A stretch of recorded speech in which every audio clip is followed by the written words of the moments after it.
वनचारी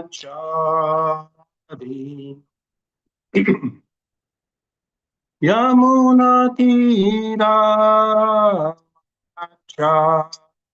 जय राधा कुंज विहारी जय गोपीजन वल्लभा गिरिवरधारी यशोदानंदन व्रज जनरंजन यमुनातीरा वनचारी हरे कृष्णा कृष्णा कृष्णा हरे हरे हरे राम राम राम हरे हरे हरे कृष्णा कृष्णा कृष्णा हरे हरे हरे राम राम राम हरे हरे हरे कृष्णा कृष्णा कृष्णा हरे हरे हरे राम राम राम हरे हरे जय राधा माधव राधे जय राधा राष्ट्रबिहारी राधे जय गौरांगी बैंगलोरीश्वर गौरांगी जय लक्ष्मी नरसिंह जय अनंत देव प्रहलाद नरसिंह जय अनंत देव जय जगन्नाथ जय बलदेवा जय सुभद्रा जय सुदर्शन जय निताय चैतन्य जय निताय चैतन्य निताय चैतन्य जय निताय चैतन्य जय जय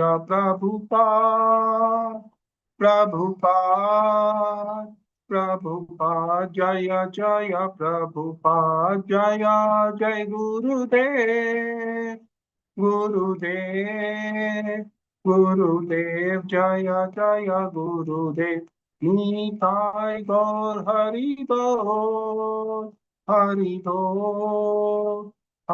बोल निताय गौर हरि बोल गौर प्रेमानंदे हरि हरि बोल हरि नाम संकीर्तन महायज्ञ की जय जय ओम विष्णुपाद परमहंस परिव्रजाचार्य स्तोत्र शत His Divine Grace अभय चरणारविंद भक्ति वेदांत स्वामी श्रील प्रभुपाद की जय ISKCON founder Acharya, BBD founder Acharya, Savior of the whole universe, Jagat Guru Srila Prabhupada की जय जय ओम विष्णुपाद परमहंस परिव्रजाचार्य स्तोत्र शत His Divine Grace Srila Bhakti सिद्धांत सरस्वती गोस्वामी महाराज श्री प्रभुपाद की जय अनंत कोटि वैष्णव वृंद की जय नमाचार्य श्री हरदास ठाकुर की जय जय श्री रूप श्री सनातन भट्ट रघुनाथ श्री जीव गोपाल भट्ट दास रघुनाथ छठ गोस्वामी प्रभुगण की जय प्रेम से कहो श्री कृष्ण चैतन्य प्रभु नित्यानंद श्री अद्वैत गदाधर श्रीवासदि गौर भक्त वृंद की जय जय श्री श्री राधा कृष्ण चंद्र गोपीनाथ श्याम कुंड राधा कुंड गिरि गोवर्धन की जय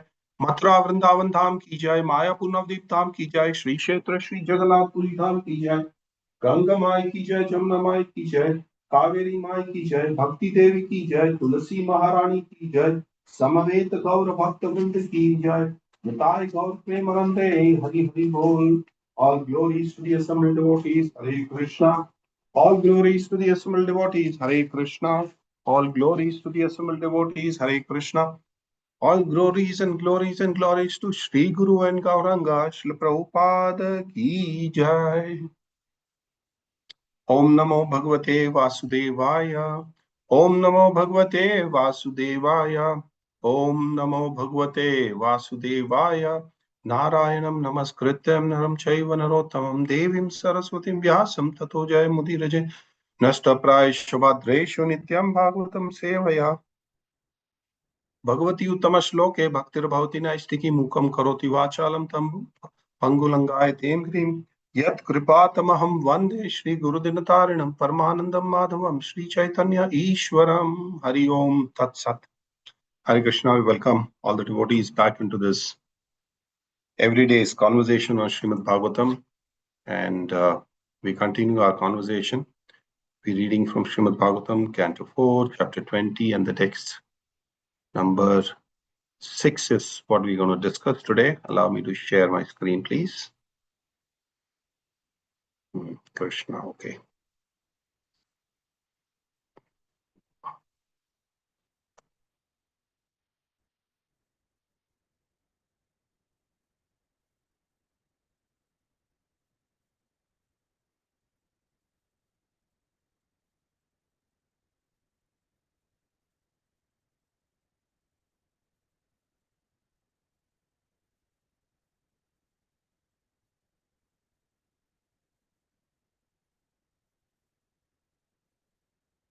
Okay.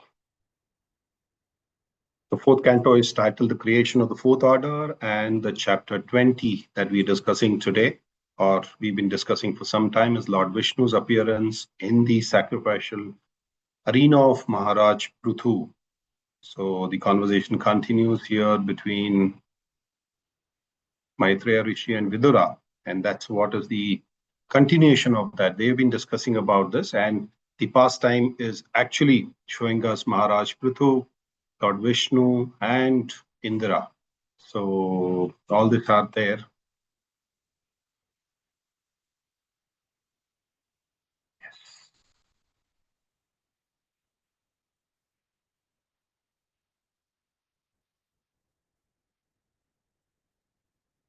Excellent. Asamasakta sariresmin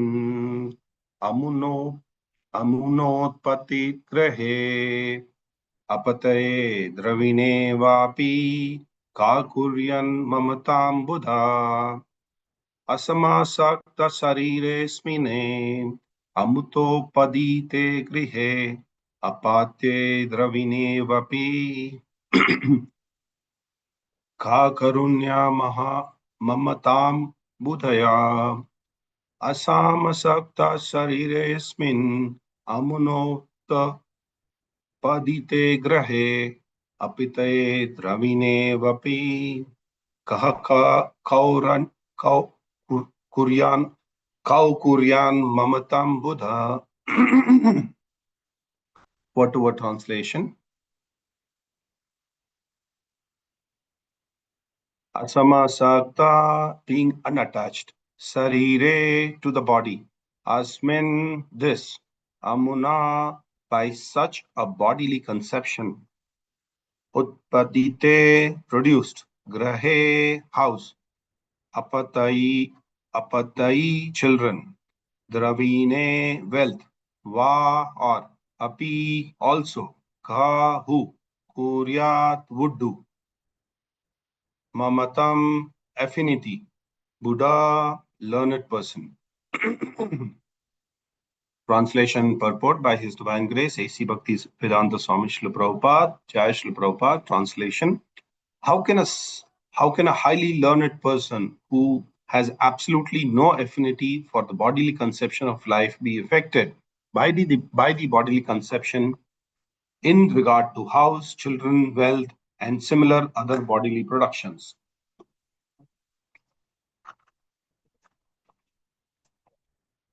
Purport by Srila Prabhupada, Jai Srila Prabhupada. The Vedic ritualistic ceremonies are certainly meant to please the Supreme Personality of Godhead, Lord Vishnu. However, by such activities, one does not factually satisfy the Lord.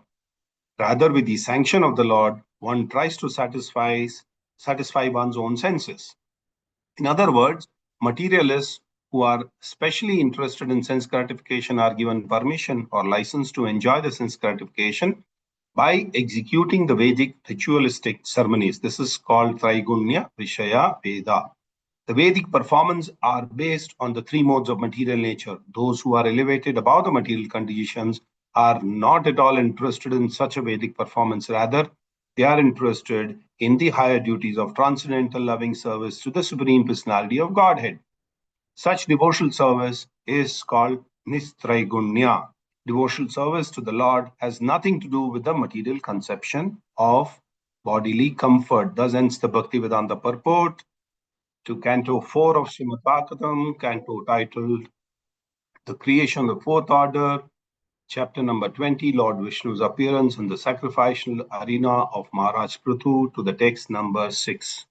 Om Tat Sat Om Ajnana Timirandasya Jnananjana Shalakaya Chakshurudmilitam Yena Tasmai Shri Gurave Namah Shri Chaitanya Manobhistam Stapitam Yena Bhutale Swayam Rupa Kadamayam Dadati Swapadantikam Vandeham Shri Guru Shri Yuttapadakamalam Shri Gurum Vaishnavamscha Shri Rupam Sagrajatam Sahagana Raghunatam Vitam Tam Sajivam Sadvaitam Savadutam Parijana Saitam Krishna Chaitanya Devam Shri Radha Krishna Padan Sahagana Lalita Shri Vishakam Vitamscha He Krishna Karuna Sindhu Dinabandhu Jagatpate Gopesha Gopika Kanta Radha Kanta Namostute Tapta Kanchana Gaurangi Radhe Vrindavaneshwari Vrishabhanu Sute Devi Pranamami Hari Priye Vancha kalpatarobhyascha kripa sindhubhya cha patitanam pavanebhyo vaishnavebhyo namo namah. Nama Om Vishnu Padaya Krishna Prestaya Bhutale Srimate Bhakti Vedanta Swaminiti Namine Namaste Saraswati Deve Gauravani Pracharine Nirvishesha Shunyavadi Paschatya Deshatarine Jaya Shri Krishna Chaitanya Prabhu Nityananda Shri Advaita Gadadhara Srivasadi Gaura Bhakta Vrinda Hare Krishna Krishna Krishna Hare Hare Hare Rama Rama Rama Hare Hare. Hare Krishna, I seek the blessings of all the devotees present and all the Vaishnavas and the Acharyas so that I can speak whatever is written in Srimad Bhagavatam and whatever I have heard from the senior Vaishnavas, senior devotees, and whatever I have read. Thank you very much for your kind attention. And the conversation here continues where, as we all know, this whole conversation is between Maitreya Rishi and Vidura. Vidura is going on asking questions, Maitreya Rishi is answering, and this conversation has been going on for some time. And today, the conversation here very clearly says what was happening at the past. What was happening at the past? The Ashwamedha Yagya, which was initiated by Prithu Maharaj, was coming to a culmination. Ashwamedha Yagya requires 100 fire sacrifice, 100 horse sacrifices, and 99 times it was done, and this was the 100th time that they were trying to do it. And Indradev got scared of it because the moment somebody does 100 Ashwamedha Yagya, he's eligible to become Indra. So Indra, all of us should understand, is not a name, it's a position. And this position can be occupied by anybody who's qualified to be there. And one of the qualifications, apart from many other qualifications that may be required to become Indra, is 100 Ashwamedha Yagyas. So this was the last Ashwamedha Yagya. And then Indra was really bewildered and he was scared of losing the position. And then he decides to, steal away the horse, the 100th horse. And when he steals away the horse, he comes in a disguise. He comes in the clothing of a sannyasi and he does this heinous activity. And this is where it is said that he was trying to create irreligion, because a sannyasi never steals anything.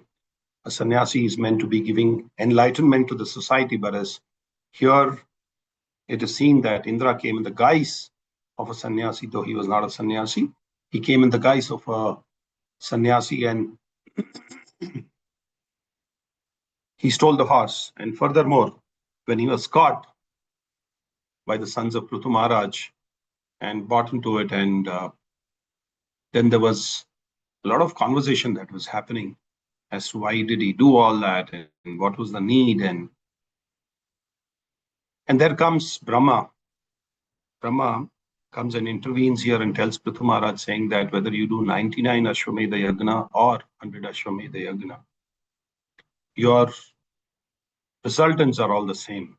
So there is no point in fighting over it or punishing Indradev. Just leave him alone. And the Lord, you are a Satyavish avatar, but the Lord himself is very happy by you performing the 99 yagyas, and you don't need to do anything. And this is where it shows that we have to hear to the authorities, to the Shastras, to Vaishnavas to take our decisions. And Prithu Maharaj very happily agrees, saying that, okay, I will not vow for it. And he forgives Indra. Indra is very, very shameful here in this act that he did. And followed by this, Lord Vishnu comes to the sacrificial arena. Right, Prithu Maharaj is there, and he also gets Indra along with him. Two reasons for him to get Indra there was that Indra was feeling very, very sad. He was feeling very, very morose. He was feeling very bad about what he had done. So Lord Vishnu wanted Indra to come, and one is seek pardon from Prithu Maharaj. At the same time, make their relationships normal, which is very important. Though Indra was feeling not so good to come to the fire sacrificial arena, but he still comes there. There are so many Vaishnavas there, Brahmanas there performing the fire sacrifice and all such things. So it's a very auspicious kind of a setting there. You should actually visualize what is happening in such an arena. And then when Lord Vishnu comes, Prithu Maharaj offers his obeisances. And at the same time, when Indra feels very sad, he falls at the feet of Prithu Maharaj, and immediately Prithu Maharaj picks him up and embraces him. This shows the quality of a Vaishnava, that if there's somebody who has erred, we should just forgive and forget. So he immediately lifts him up, embraces him, and this shows that the Vaishnavas are very, very compassionate and very, very merciful. So this is the background that I wanted to create or build for our conversation today. And the conversation is very interesting, actually. And Prithu Maharaj wanted, Lord Vishnu wanted Prithu Maharaj to forgive Indra, and he got him along with him. And then the question as to why Lord Vishnu has to be there, because he wanted to give some instructions. And Prithu Maharaj as well as Indra both can be purified by the instructions of the Lord. That's the reason that they were there. So Lord Vishnu was giving instructions on the sacrificial arena. Just compare the situation against the instructions that were given by Lord Krishna on the battlefield of Kurukshetra to Arjuna. Now this is also a field, a battlefield. A sacrificial arena is also a battlefield. As the sacrifice was to be performed, it's a purified place. It is very important to have good time, place, and circumstances to perform any sacrifice. There, on the contrary, you see Krishna and Arjuna sitting on a chariot. And while Krishna is speaking to Arjuna, he's clarifying all the doubts that Arjuna had. Arjuna was lamenting. He was just perplexed. He was confused. He didn't know what to do. And he's asking instructions from Krishna on the battlefield of Kurukshetra. And Lord Krishna very mercifully answers all his questions. There's a shloka in Bhagavad Gita 18.73. This is after Krishna gives all the instructions. Arjuna in shloka number 18.73 says, my illusions are all over. I have gained my memory through your mercy, O Madhusudana. Now I'm standing here ready to fight with all my doubts cleared, and I will do exactly what you say. And it is Karishye Vachanam Tava. Whatever you tell me, I'm going to follow. This statement is the culmination of Arjuna's realization. And he surrenders after Krishna has finished explaining Bhagavad Gita to him. It also signifies that he's completely accepting Krishna's teachings and his willingness to act, which is very important. His willingness to act according to the divine will of Lord Krishna. And in this circumstances where we are seeing Prithu Maharaj, Indra and Lord Vishnu, it's a place of sacrifice. There are Brahmanas who are there. There are Vaishnavas who are there. There are Acharyas who have been there. And the Lord here is standing on the ground. Actually, just a little above the ground. The Lord never stands on the ground. There's always a gap between the ground and where the Lord is standing. That's the way that the Lord really stands there. And he puts his hand around Garuddev. And he's speaking actually to Prithu Maharaj.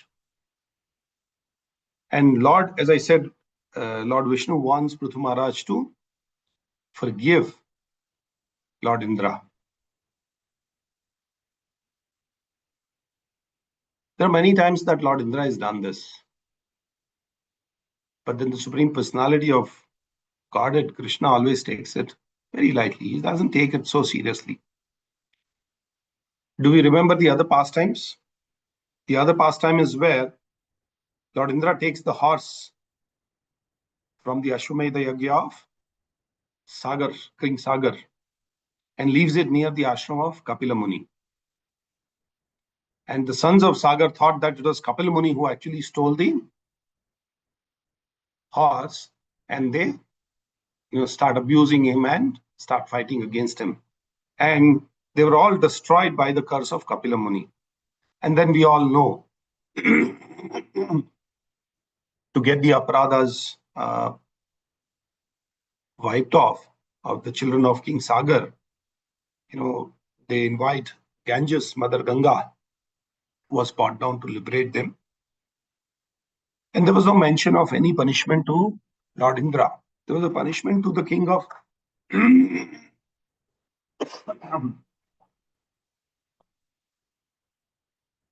sorry. There was punishment because there was an aparadh committed by the sons of Maharaj Sagar. But then there is no mention of any punishment to Lord Indra. Similarly, in Govardhan Leela, he was going on pouring torrents of rains and thunder showers. And what happened? Krishna is just happily standing along with all his devotees, all his friends, all his sakhas, and just holding Govardhan Hill on a little finger. And he doesn't punish Indra. Later on, Indra comes and realizes his mistake, and he was purified. And his puffed up nature was actually killed out of this. What does Krishna do? He just shows him, saying that whatever pride that you have, the puffed up nature that you have, doesn't really work. You just give away your pride. And that's another instruction to all the devotees, saying that why should we be proud of our position? Why should we be proud of our belongingness? Why should we be proud of our possessions? Just give away your pride. Yeah, you may, own a lot of properties. You may own a lot of money. You may own, a lot of other material things. You may also be at a very high position, but let's get rid of your pride. That's the most important part of it, because this pride comes between you and Krishna. He doesn't allow you to progress towards Krishna consciousness. He just pulls you back every time. That's what is happening with Indra. He's always worried about his position. So every time he realizes that it's a mistake, he feels sad for it. And then again, after some time, he commits a similar mistake to the Lord. Lord does it only for the purification of Indra. And when Lord Vishnu gets Indra in front of Prithu Maharaj, he's just wanting to show the greatness of devotees who are very forgiving. What makes a person great? It is his tolerance, his compassion, his forgiving nature.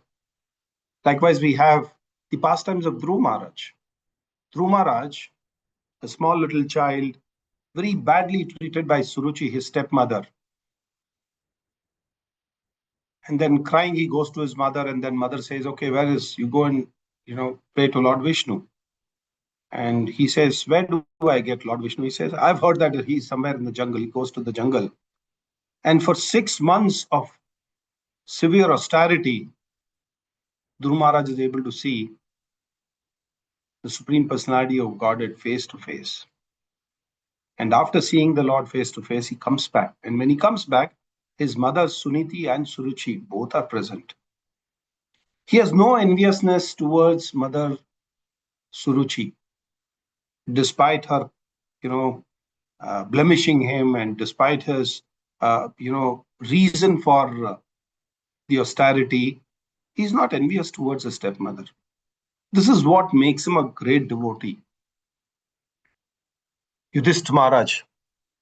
Yudhishthira Maharaj is also known as Ajata Shatru, somebody who has no enemies. Well, there's another very nice verse in Srimad Bhagavatam. The qualities of a true devotee are described there. It is Titikshava Karunika Sruda Sarvadehinam Ajata Shatrau Shanta Sadhava Sadhu Bhushana. The symptoms of a sadhu is that he is tolerant, merciful, and friendly to all living entities. He has no enemies, Ajata Shatru. He is peaceful, he is Shanta, and he abides by the scriptures. He is a sadhava. And his characteristics are sublime. Sublime is Sadhu Bhushana. That's the characteristic. He wears this qualities of a sadhu. So, if we see the three qualities, very important qualities, is Titikshava. It means tolerant or forbearing. Whatever you do, I don't really get perplexed. I don't get really shaken up. That's the quality of a. But at the same time, he's not proud that you do whatever you want. I will not. No. He's quiet, calm. He's tolerant. Karunika. That's another quality, which means he's very merciful. He is very compassionate towards the living entities or any other living entities, his near dear ones or anybody for that matter. Ajata Shatrava means one who has no enemies, or is inimical to anyone. Not that anybody else is his enemy, he also not inimical to anybody. So after the battle of Kurukshetra, we're talking about Yudhishthira Maharaj. After the battle of Kurukshetra, so many people died. In his own family, you see so many people died. The 5 children were dead. His grandson was dead. Grandchildren were dead. But even after all this, he was taking care of Dhritarashtra very well. Dhritarashtra and Mother Gandhari, who stayed in his palace. And actually, he had deputed Bhima to ensure that, he takes care of them very well. And they were treated like his own father. He never differentiated it. This is the quality of a true Vaishnava, a true devotee. And he was very unhappy when he heard the news that Vidura had come, and Vidura spoke to Dhritarashtra Maharaj and Gandhari, and then they left the palace towards the forest, towards the end of their life. That's the quality of a devotee. Forgiving is a great quality of a devotee. And Indra was actually feeling insecure in this verse. And that is the reason Krishna or Lord Vishnu brought him along with him. And after hearing all this, Indra falls at the lotus feet of Prithu Maharaj. But then, as I said earlier, Prithu Maharaj quickly picks him up and gives him an embrace. This shows the quality of forgiveness of Prithu Maharaj. This is the important quality of forgiveness.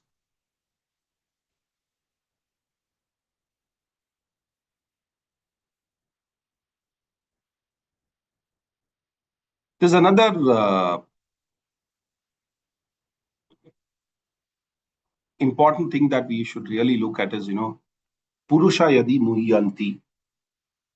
This specific verse is talking about Muhyanti. And Muhyanti is a part of the Sanskrit verse. So Muhyanti means they are deluded or they are bewildered. Maya is very strong, and a person is likely to get bewildered. Maya is very, very strong. A small spark and that will light fire into that particular thing. Because the ignorance, we get this desire and we get entangled and we continue the cycle of birth and death.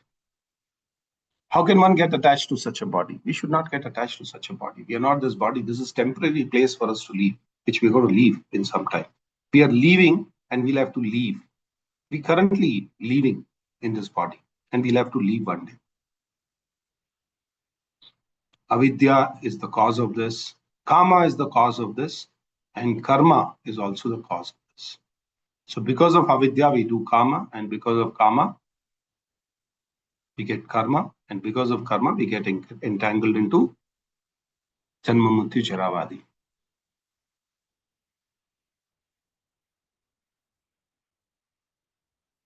There's one more verse in Bhagavad Gita where Krishna is talking about it. It's chapter 2, verse number 11. Nanu sochanti pandita.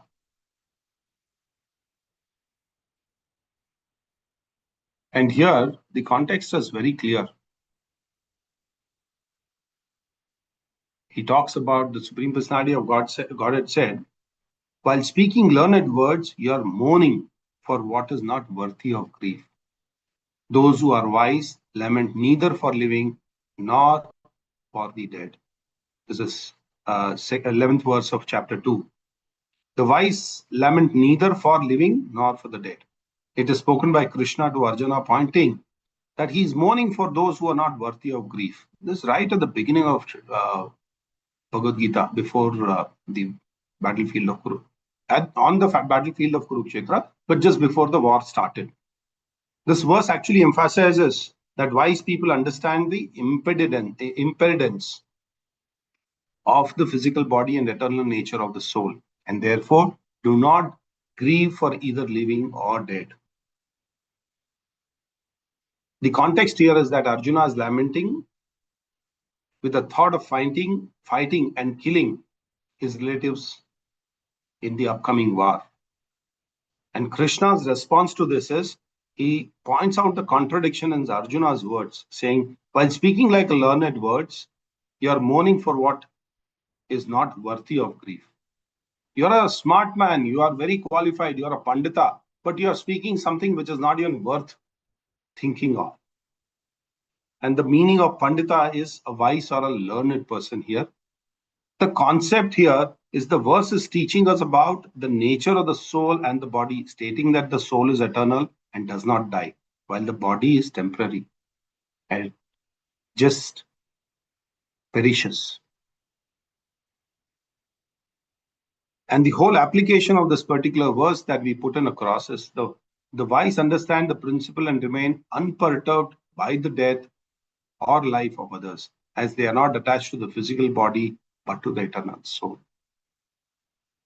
Multiple times, time and over, I think Srila Prabhupada is talking about not to get attached to the body because it's a temporary place. It's a temporary house. It's a rented place where you come to stay for a few days, leave it and go out. And don't even turn back and see whether the house is in existence, whether it is in good shape or people are maintaining it or not. No, nobody gets worried about a rented house. Just leave it as it is and go. And if we look at the context of this particular verse, Prithu Maharaj was born in a very different way. He was not born in the womb of his mother, or he was not born to mother and father. He was actually born out of churning of the body of King Vena. And it shows how can such a person be attached to a house, kingdom, relatives, etc. It says we should rise above the modes of material nature. And in 2.45 of Bhagavad Gita, it talks about Traigunya Vishaya Veda. Nistare Guno Bhavarjuna Nirdavaduvo Nitya Sattvasto Niryogna Shema Atmavana. The Vedas deal mainly with the subject of three modes of material nature, O Arjuna. Become transcendental to these three modes of material nature. This is spoken by Krishna. Be free from all the dualities and from all anxieties of gain, safety, and re-establish yourself. Be free from all the dualities and form of all anxieties for gain and safety, and be established in the self. In the self is the soul, which is more important. We quickly wrap up what are the important learnings from today's verse. This situation is actually different from Mahabharata. It's between Mahabharata is between Arjuna and Krishna, but here it is Lord Vishnu is coming along with Indra, and Prithu Maharaj is available there. There, the conversation was happening only with Krishna and Arjuna, but here the conversation is happening with many people. So there are 3 people, and there are many more other people who are overhearing this conversation. The Brahmanas, the the Acharyas, and all of them are available. And the Lord is advising Prithu Maharaj, it's fine, even if you don't complete 100 Ashwamedha Yagyas. Prithu Maharaj is asking after that,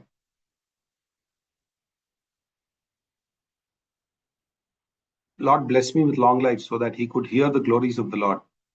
And he is not insisting on saying, no, I have done 99. How can you stop me at that? I want to complete 100 Ashwamedha Yagya. No.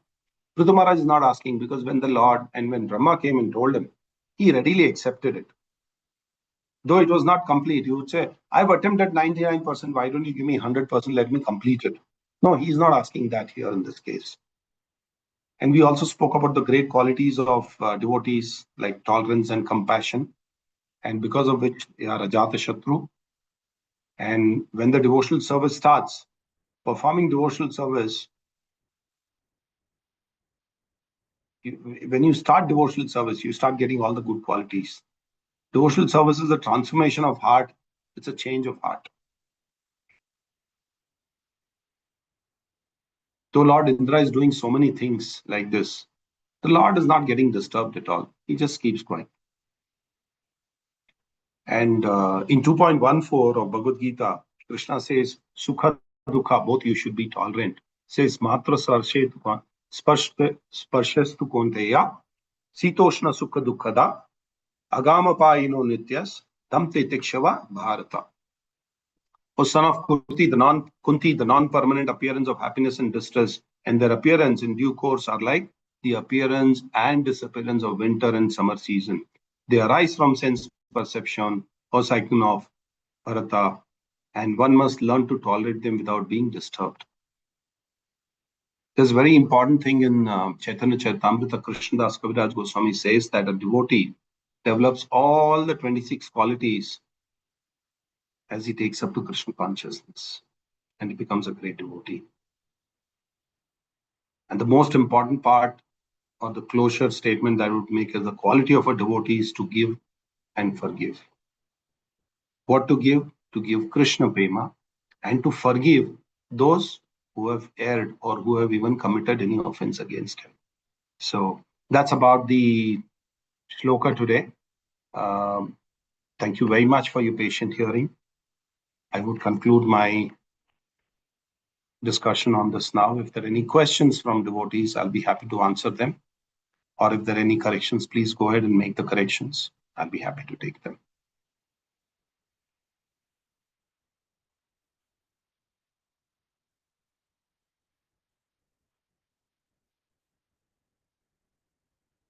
Okay, so looks like there are no questions. Thank you very much for your patient hearing. And I thank the temple management for allowing me this, or allocating this opportunity for me to speak on the subject of Srimad Bhagavatam today, and purifying myself. By purifying, I mean, when you have to speak on the subject, it's very important that you read and hear about the subject.